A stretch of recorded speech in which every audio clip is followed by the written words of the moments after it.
Selamat siang. Hari ini kita bertemu dalam mata kuliah metode penelitian,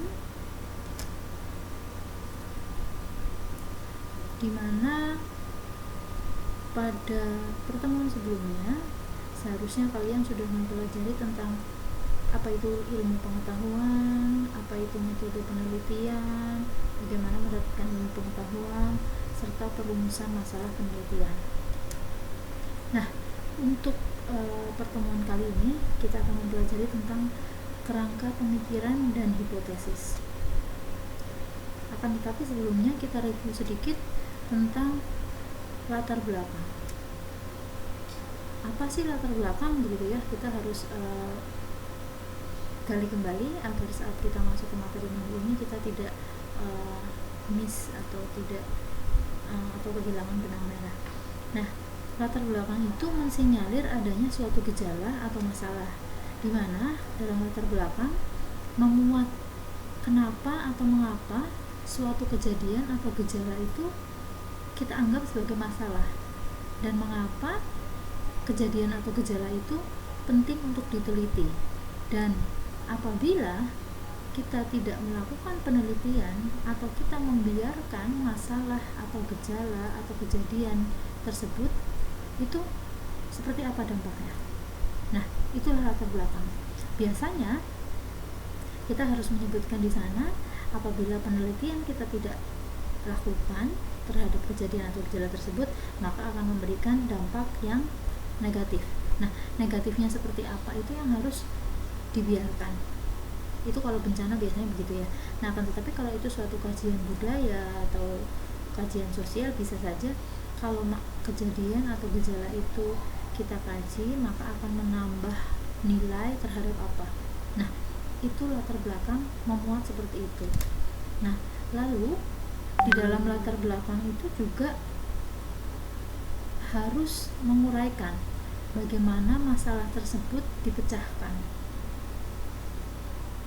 Nah, itu tadi hal-hal penting yang harus kita ketahui di dalam latar belakang suatu penelitian. Lalu yang selanjutnya kita juga akan review sedikit mengenai rumusan masalah. Apa itu rumusan masalah? Rumusan masalah itu adalah petunjuk tentang kemungkinan pengumpulan data guna menjawab pertanyaan dalam rumusan tersebut. Ya, jadi di dalam rumusan masalah itu berisikan petunjuk tentang kemungkinan pengumpulan data guna menjawab pertanyaan atau pertanyaan dari permasalahan atau kejadian yang sudah kita sebutkan di latar belakang sebelumnya. Nah, itu tadi ya review sedikit tentang rumusan masalah dan latar belakang. Nah, untuk yang kali ini kita akan mempelajari tentang kerangka pemikiran dan hipotesis. Yang pertama, kerangka pemikiran dahulu kita akan kaji bersama. Kerangka pemikiran adalah konstruksi berpikir yang bersifat logis dengan argumentasi yang konsisten dengan pengetahuan yang sebelumnya atau pengetahuan yang telah berhasil disusun. Nah, itu secara umum ya.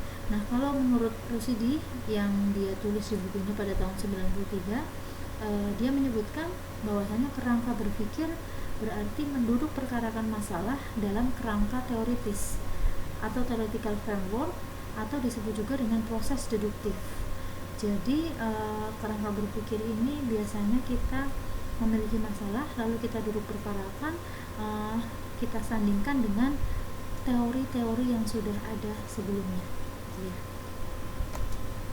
Nah, hal yang harus diperhatikan dalam menyusun kerangka pemikiran itu ada beberapa hal. Yang pertama, kita harus mencari teori-teori yang terkait, konsep-konsep dan generalisasi yang relevan untuk dijadikan landasan teoritis dalam penelitian. Sebagai contohnya, apabila kita sedang mengkaji tentang katakanlah yang sekarang sedang ramai dibicarakan itu tentang COVID-19.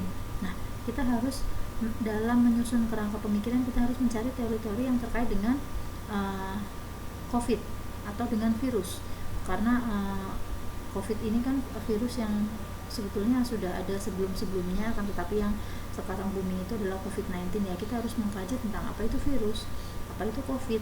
Kemudian karena ini terkait dengan SARS misalnya, kita juga harus mencari teori-teori atau konsep-konsep yang terkait dengan SARS gitu ya, yang relevan dengan COVID-19 yang bisa dijadikan landasan teori dalam melakukan penelitian terkait COVID-19. Nah, contohnya seperti itu. Lalu yang kedua, dari teori-teori, konsep-konsep dan generalisasi tersebut, kita lakukan perincian analisis. Bagaimana caranya? Melalui penalaran deduktif. Gitu ya. Lalu yang kedua adalah hipotesis. Apa itu hipotesis? Hipotesis adalah jawaban sementara terhadap masalah penelitian yang jawabannya harus diuji. Jadi begini, dalam nanti kalian menyusun tugas akhir, menulis tugas akhir kalian, saat kalian sudah menemukan suatu permasalahan, katakanlah kalian sudah menemukan permasalahan bagaimana apa nih contohnya untuk kasus dalam fisika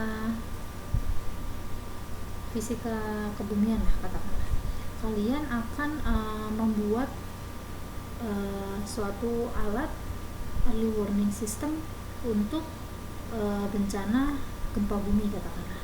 Nah, di dalam bab 1 kalian harus menyertakan hipotesisnya. Hipotesis adalah jawaban sementara terhadap masalah penelitian. Nah, masalah kalian di sana apa? Katakanlah bagaimana efektivitas alat pengujian gempa bumi tadi. Nah, jadi di sana kalian harus sudah memberikan statement. Kira-kira efektivitas alat tersebut seperti apa? Itu adalah dugaan awal kalian terhadap penelitian yang akan dilakukan. Nah, hipotesis nanti benar atau tidaknya itu akan kita uji di dalam, kalau tugas akhir kalian itu adalah di dalam bab 4, di dalam penelitian kalian. Nanti akan menjawab hipotesis yang sudah kalian tuliskan. Nah, jadi hipotesis itu menjawab sementara, bukan menjawab dengan pasti. Kenapa? Karena belum tentu hipotesis yang kita buat itu hasilnya adalah sesuai dengan hasil penelitian kita. Bisa saja hasil penelitian kita nanti tidak sesuai dengan hipotesis yang sudah kita berikan di awal. Nah, hipotesis dirangkum atau diturunkan dari kerangka pemikiran atau kesimpulan teoritis. Jadi, kita sudah mengumpulkan teori tadi di awal ya, kerangka berpikir, lalu kita punya permasalahan, lalu dari permasalahan disandingkan dengan teori yang ada, kita menyimpulkan atau memberikan analisis sementara, analisis awal secara teori. Itu hipotesis. Nah, hipotesis ada bermacam-macam. Yang pertama ada hipotesis deskriptif. Apa itu hipotesis deskriptif? Hipotesis deskriptif adalah jawaban sementara yang bentuknya itu berupa pernyataan deskriptif. Contohnya, ada rumusan masalah bagaimana gambaran latar belakang profesional guru di SMP X, katakanlah. Nah, hipotesis deskriptifnya seperti apa? Di hipotesis deskriptifnya kita menjelaskan saja secara deskripsi. Guru SMP X pada umumnya berlatar belakang sarjana yang sudah memiliki kompetensi ini, yang sesuai dengan profesionalisasinya dan lain-lain. Jadi kita hanya menuliskan saja, menceritakan hipotesisnya berdasarkan rumusan masalah yang ada. Nah, yang kedua adalah hipotesis eksplanatif. Nah, apa itu? Nah, hipotesis eksplanatif adalah jawaban sementara terhadap permasalahan yang menghubungkan dua variabel atau lebih.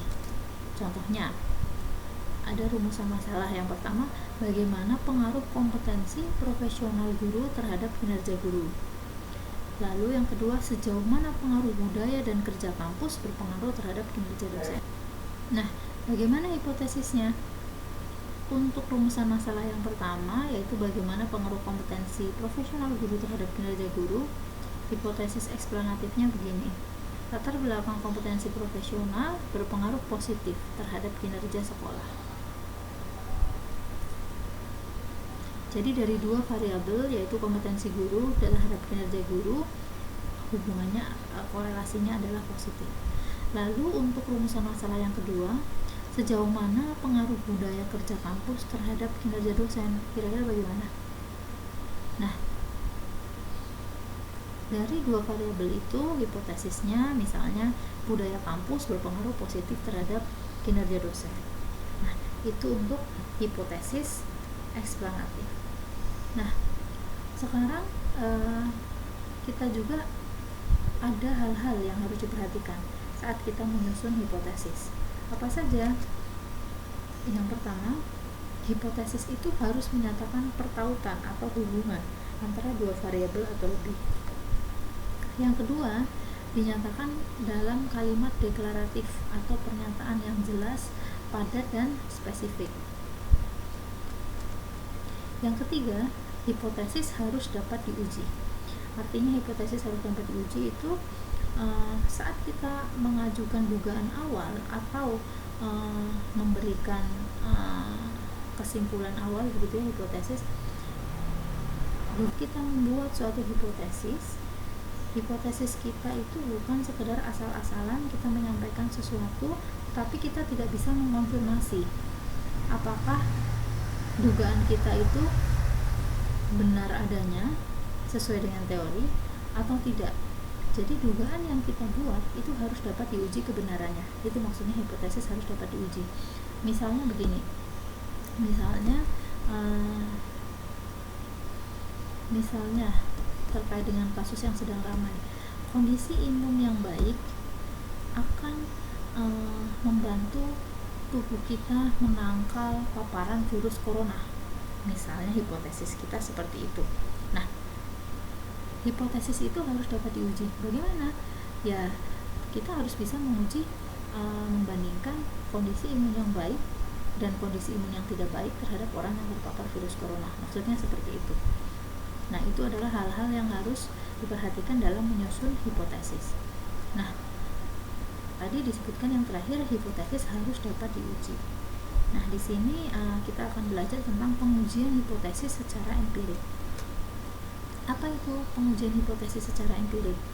Pengujian hipotesis secara empirik adalah menguji hipotesis kita menggunakan alat statistik inferensial dan statistik deskriptif untuk membuktikan apakah teori-teori tersebut teruji secara signifikan atau tidak berdasarkan hasil uji-uji fakta secara empiris.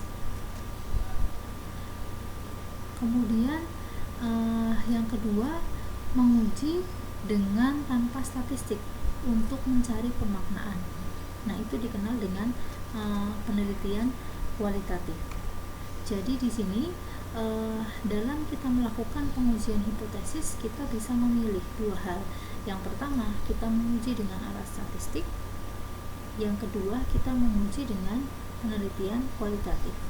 Nah, untuk kita, orang eksak atau orang sains, kita biasanya lebih sering melakukan yang pertama, pengujian dengan alat statistik inferensial dan statistik deskriptif.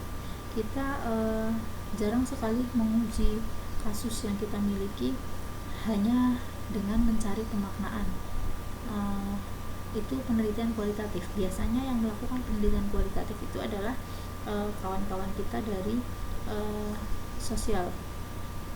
Kalau di ITERA, karena tidak ada sosial, biasanya yang melakukan penelitian kualitatif bisa dari orang perencanaan wilayah kota atau orang desain. Mereka biasanya melakukan penelitian kualitatif. Seharusnya kalian sudah belajar di awal dalam metode penelitian ya, penelitian kualitatif itu seperti apa, lalu penelitian kuantitatif seperti apa ya.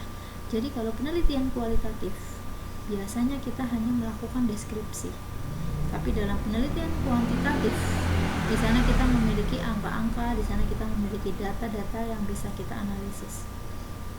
Apakah dalam penelitian kualitatif tidak ada data-data dan angka-angka yang bisa dianalisis? Ada, bukan berarti tidak ada, tetapi biasanya kita hanya memberikan deskripsi saja, begitu ya. Itu untuk pertemuan hari ini. Kemudian tugas yang saya berikan adalah saya minta kalian membuat satu rumusan masalah terkait COVID-19 dan kalian buat hipotesisnya. Lalu buat satu lagi rumusan masalah terkait fisika beserta hipotesisnya. Ya. Jadi ada rumusan masalah, hipotesisnya bagaimana? Akan saya perbaiki di sini. Rumusan masalah beserta hipotesisnya.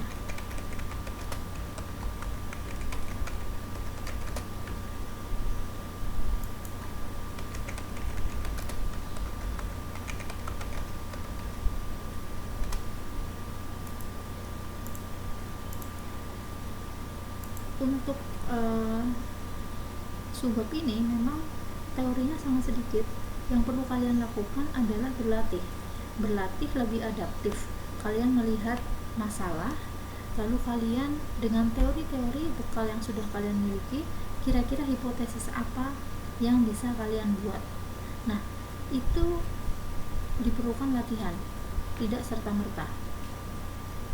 Nah, untuk melatih itu kalian bisa bertanya di komen nanti di YouTube ini, selain tugas yang saya berikan, karena kalau tugas itu hanya satu, masing-masing satu. Tetapi kalau untuk melatih kemampuan kalian dalam membuat hipotesis dari masalah yang sudah ada, kalian bisa mencantumkan di kolom komen. Demikian materi pertemuan metode penelitian kita kali ini. Saya ucapkan terima kasih. Sampai bertemu pada materi-materi kita selanjutnya.